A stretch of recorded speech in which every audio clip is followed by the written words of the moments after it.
that was when I originally was sort of noodling around on this idea, it was going to be a guy who had a brain tumor, because I've had a couple friends who've ended up having brain tumors. Wow.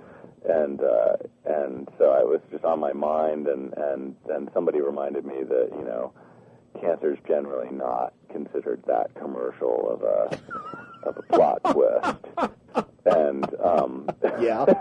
And so I thought, God, well, okay, what kind of head injury? And because I used to work at this print shop, and this guy used to come in all the time who had a head injury. He was a lawyer for the Head Injury Association in San Diego, okay, I think, and for a Head Injury Association down there at least. And he had, you know, certain motor function that was weird, and he talked a little bit weird. And I asked about him one day after he left, and because he was a lawyer, and I knew he was a lawyer, and he'd apparently been a lawyer and gotten in a motorcycle accident without a helmet on, and, you know, gotten brain damage, and had to basically go all the way through law school again after he taught himself to walk and talk again. Wow. and so I was like, wow, that's really impressive. So I always have you know, that idea of, you know, someone getting traumatic head injuries is something that I always thought was you know, somehow, like, just, you know, you look for those giant catalysts for stories sometimes, and you know, so I was thinking, well, what could it be? What could it be? And then I remembered, you know, when I was first dating my wife and waiting for her to come home one night at her house, her roommate and I watched this documentary about some ER in, like, Austin, Texas or something, and I remember this guy just walking in with, like, a hunting knife sticking out of the top of his head, and I was like, oh my God! And he's, like, walking in and talking, and, you know, and then they go through the whole episode was just about them removing the knife from his head, and basically, though, they have a lot of, you know, medical mumbo jumbo, and they shave his head and whatever, but really all they do is pull the knife out. And, you know, it's 50-50 chance whether he'll live or die. Wow. If you know, after you listen to all the stuff, when you get it down to layman's terms, it's, you know, well, if the knife has severed, like, a severe artery in, you know, in your brain, you're going to bleed out, and you'll die the minute we pull it out, and the knife is the only thing keeping you alive, you know. Holy But shit. apparently this is something that happens to people, not completely infrequently, and often they'll either have a complete recovery or a near complete recovery.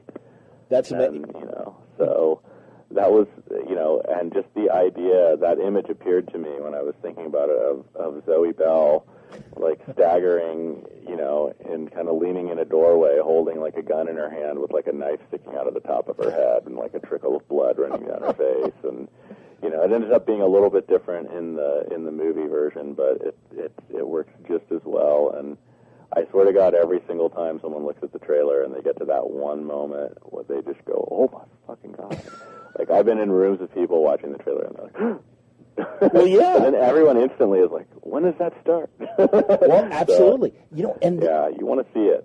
well, this kind of it doesn't surprise me that Ted Raimi and Zoe Bell and Doug Jones, for example, it almost seems like these people that are involved with kind of guerrilla filmmaking, I think they're going to be the ones that are really going to have the initial success in this kind of online format.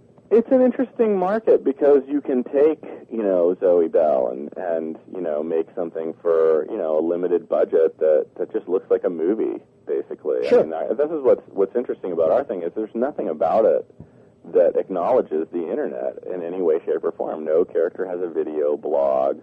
Okay. No offense to Dr. Horrible, because after Dr. Horrible, why would anyone do a video blog ever again? Right, it's the best one ever. But, you know, there's nothing, the story isn't told through the internet in any way, shape, or form. We're just using the internet as a delivery vehicle. Sure. And I think, you know, as much as I enjoy some of these other shows like Long Distance and things like that, like, you know, I thought Bill's show, The Line, Bill Hader's show, was great in that it was just a 5-minute long sitcom about guys waiting in line for a movie. Like, that's fantastic. Don't make everything about the internet. That's like as if every comic book came out had to acknowledge that it was, you know, within borders. I understand. Or something. You know, it's like don't break the fourth wall every single time you make something to use on the internet. You know, I'm so tired of seeing every internet show be like someone making video reports. I understand what you're saying. I guess, too, what I was thinking was that Zoe Bell and Doug Jones kind of bring, and Ted Raimi certainly, and Lucy Lawless for that matter, they have that kind of, I think, really active fan base.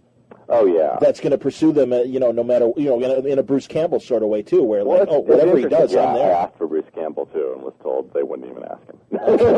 I'm like, can we get Bruce Campbell for it? No. I was like, what?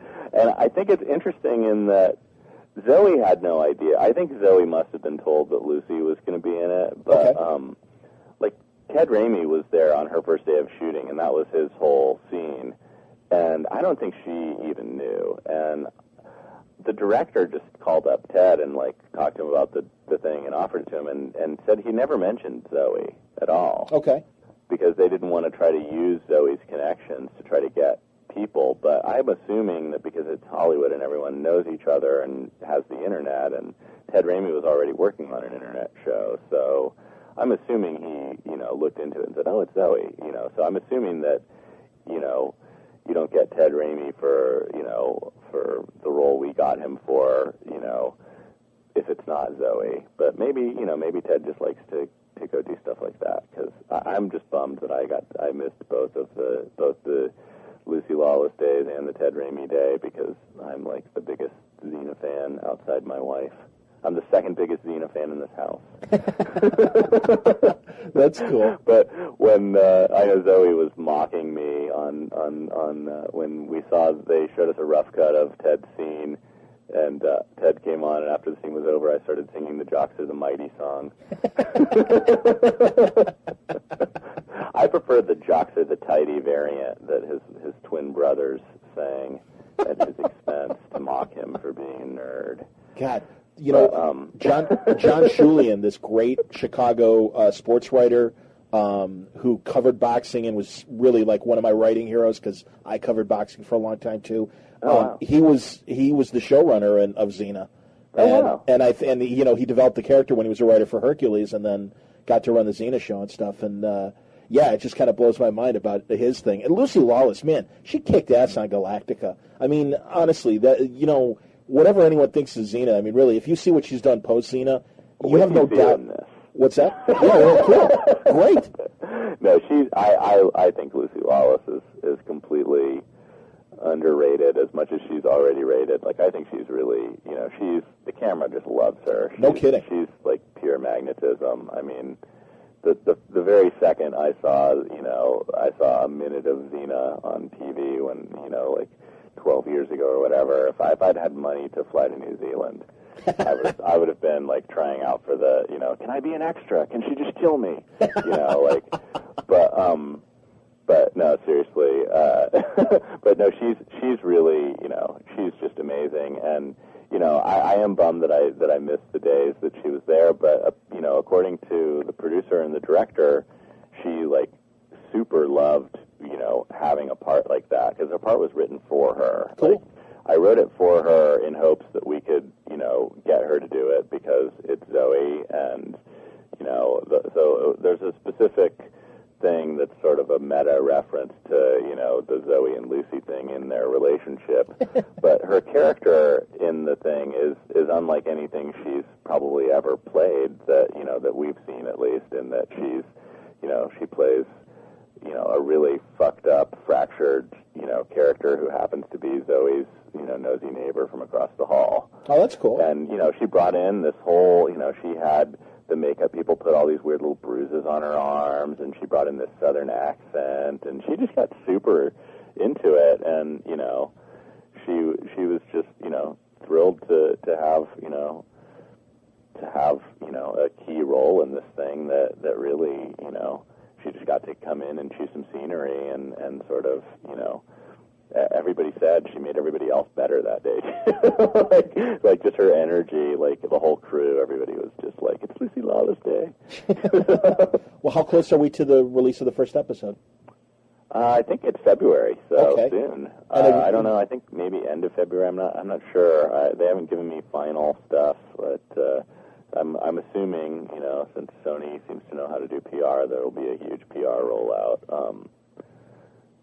And there may even be some sort of stuff at comic book related things in February, but I'm not sure. Excellent. Well, then I'm assuming I'll see you on the East Coast No. No? No, I'm Shocking. not going to New York. Oh, dude, I'm sorry. But there's other comic book things in February. Okay. There you go, kids. Think south.